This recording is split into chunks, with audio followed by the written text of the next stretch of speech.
बुद्धत्व के प्रवाहमान धारा में नारद, पंतजलि, राम, कृष्ण, बुद्ध, महावीर, गोरख, कबीर, नानक, फरीद, सहजो, मीरा, इन सब का जो दान है अतुलनीय है, अपूर्व है।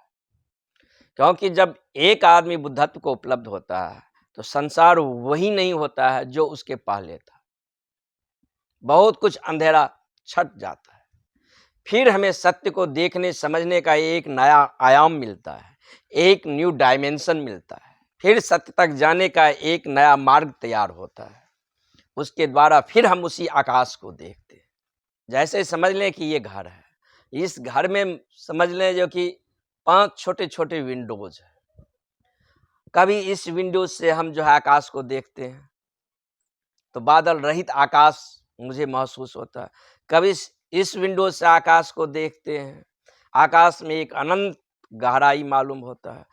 कभी उस विंडो से जब हम आकाश को देखते हैं तो आकाश किसी और आयाम को अपने आप में प्रकट करता है। ऐसे ही बुद्ध पुरुष है, जब बुद्ध के द्वारा हम उस परमात्मा, उस सत्य, उस आकाश को झांकते हैं, एक नया आयाम का दर्शन होता है। जब कृष्ण के द्वार से हम उस आकाश को, उस सत्य को झांकते हैं तो कुछ नया अंदाज में उसका व्याख्या होता है।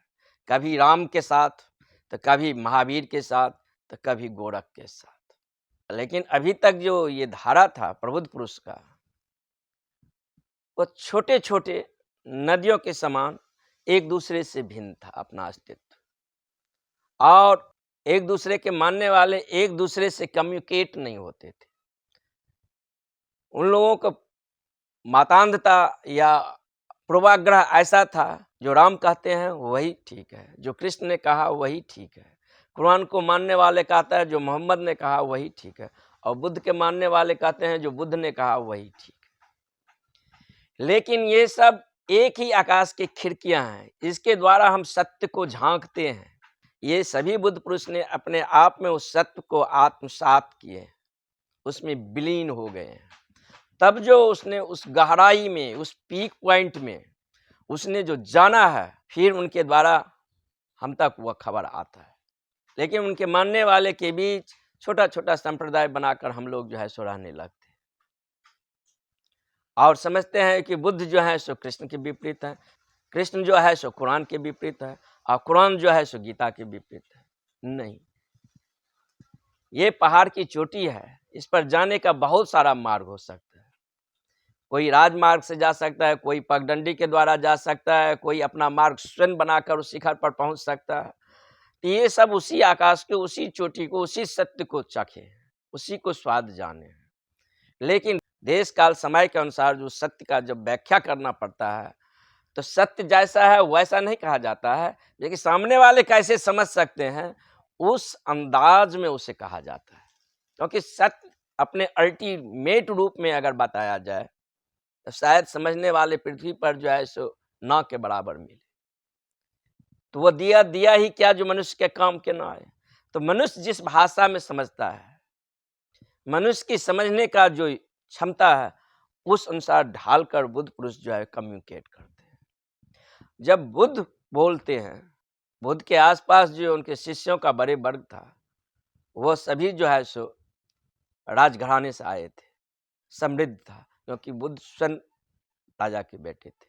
तो उनके आसपास जो उनके चिर परिचित जो भी उनके आएंगे वो समृद्ध घरों से आया था। लेकिन कबीर के आसपास जो उनके शिष्य थे वो निर्धन वर्ग से आए थे, उतने समृद्ध नहीं थे। तो उनकी जो व्याख्या होगा सत्य के लिए उनको ध्यान में रखकर कहा जाएगा। लेकिन जब बुद्ध बोलेंगे तो प्रमार्जित होकर, उतना प्रकृष्ट होकर उस सत्य को बताया जा सकता है, क्योंकि समझने वाला जो है जीवन के बहुत सारे पहलू को देख चुका है।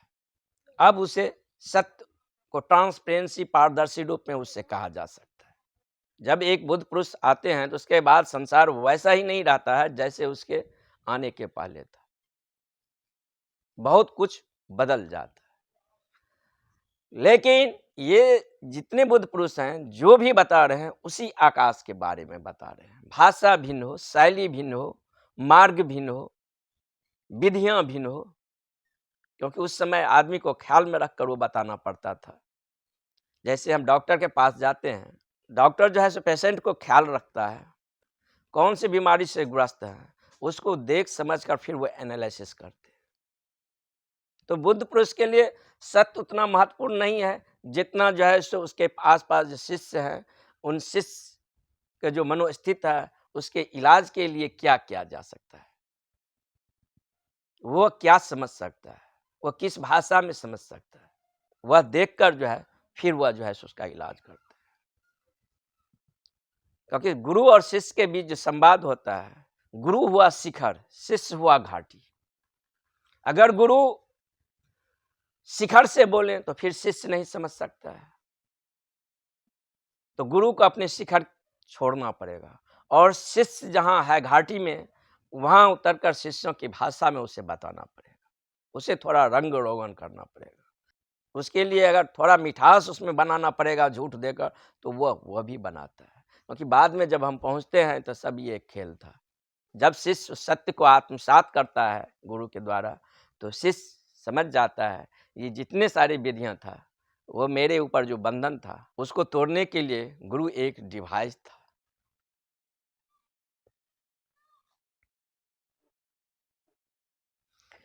लेकिन इन बुद्ध पुरुष के प्रवाहमान धारा में ओशो आए, जो इस सदी को अगर महामानव के रूप में किसे कहा जा सकता है तो उसे ओशो को कहा जा सकता है।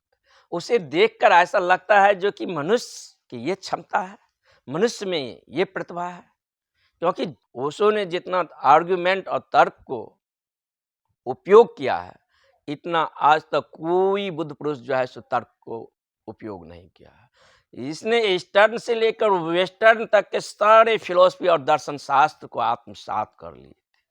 लगभग अपने जीवन में 1.5 लाख पुस्तकों को पढ़ लिए थे। चाहे कोई सा धर्म हो, चाहे हिंदू का धर्म हो, ईसाई का धर्म हो, जैन का धर्म हो, बुद्ध का धर्म हो, हसीद हो, सूफी हो, कुरान हो, सारे विषयों का आत्मसात कर लिया। इतने आर्गुमेंट और तर्क का प्रयोग किए जो आज तक इतिहास में संभव ही नहीं हो सका था। क्यों कि आधुनिक आदमी से अगर कम्युनिकेट करना हो तो आधुनिक आदमी बुद्धिजीवी है, तर्कशील है। उसे डायरेक्ट रूप से अगर हम कहते हैं कि तुम ट्रस्ट कर लो, विश्वास कर लो, तो वो मानने के लिए नहीं तैयार। अच्छा है, क्योंकि आधुनिक वैज्ञानिक युग में इतनी प्रज्ञा और मेधा का जन्म हुआ, जो धर्म का जो बताने का पुराना शैली था वो विश्वास पर आधारित था, लेकिन उसका दिन जो है सो लद गया। अब वह संभव नहीं है। अब मनुष्य समझ सकता है, जान सकता है, हर एक चीज पर संदेह कर सकता है और तर्क के माध्यम से समझ सकता है। जितना तर्क का उपयोग ओशो ने किया है आज तक पृथ्वी पर कोई नहीं किया था।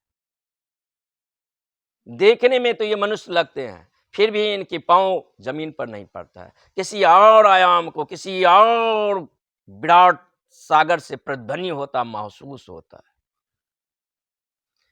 अभी तक जो बुद्ध पुरुष थे वन डायमेंशन में थे, कृष्ण को छोड़कर।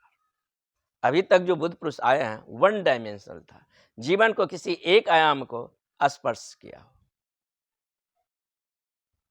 अब ध्यान साधना है तो ध्यान साधना को लेकर जो है सो वह एक नया रास्ता बनाए और चल दिए।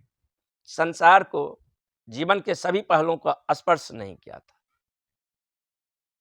अब बुद्ध के साथ कितने घरों में कितने युवक संन्यास लिए हैं। संन्यास से पहले उस युवक पर परिवार का दायित्व होगा, पत्नी होगा, बच्चे होंगे। जब वो संन्यास ले लिया, भिक्षुक हो गया, तब उनके पीछे उनके माँ बाप हैं बूढ़े, उनके बच्चे हैं, उनकी पत्नी है, पति रहते हुए विवाह हो चुका है, वह विधवा की जीवन जीने के लिए मजबूर हो चुका था। अब बूढ़े पिता पर जो है सो उस समय वह दायित्व आ गया होगा, जान लिया होगा उसका पति ने सत्य को, ब्रह्म को, सत्यम शिवम सुंदरम को। लेकिन जीवन की जो बुनियादी चीज है, जीवन का जो और आयाम है, उससे वह अस्पर्शित रह गया। कहीं न कहीं जीवन के प्रति उनका निषेध का स्वर था। लेकिन ओशो के द्वारा एक ऐसा धर्म का जन्म हुआ जिसे हम जोड़वा दो बुद्धा कह सकते। संसार में रहो, भागना कहीं नहीं है, जाना कहीं नहीं है, और यहीं रहकर जो है सत्य को भी उपलब्ध करना है। क्योंकि सन्यासी समाज के सब श्रेष्ठतम प्रतिभा होता है, काफ़ी इंटेलिजेंस वर्ग होता है। अगर ये प्रतिभा संसार से अपना पीठ कर ले तो संसार दिन दिन कुरूप होता चला जा रहा है, सड़ता गला चला जा रहा है, तो कोई बुरा नहीं है। नहीं, अगर जहाँ अंधेरा हो वहाँ से दीपक हटा लिया जाए तो ये उसका समाधान नहीं है। होना तो चाहिए जहाँ अंधेरा है वहीं पर वह प्रकाश का जरूरी है।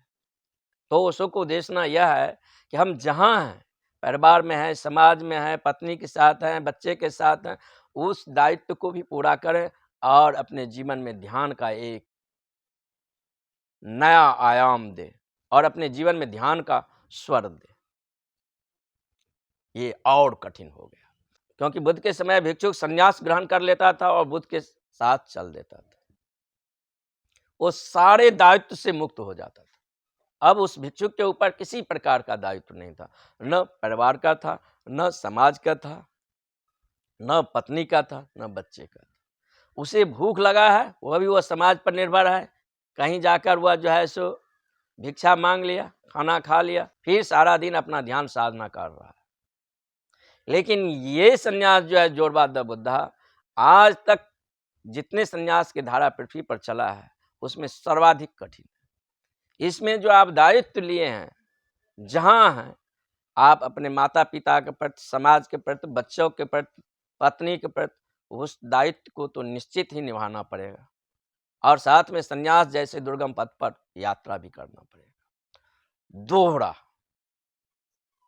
कठिनाई दुगुना हो गया, क्योंकि संसार ही अपने आप में काफी उलझा हुआ था। अब तो ध्यान और संसार दोनों को एक साथ एक संरेख में लाना है, एक नया सुर देना है और दोनों के बीच एक बैलेंस, एक संतुलन को बिंदु खोजना है। ओशो का संन्यास सर्वाधिक कठिन संन्यास में से है, लेकिन ओशो एक ऐसा बुद्ध पुरुष है जो बहुआयामी है, मल्टी डायमेंशन है। वे एक साथ जीवन के सारे पहलू को स्पर्श करते थे। वो एक महान योगी भी थे।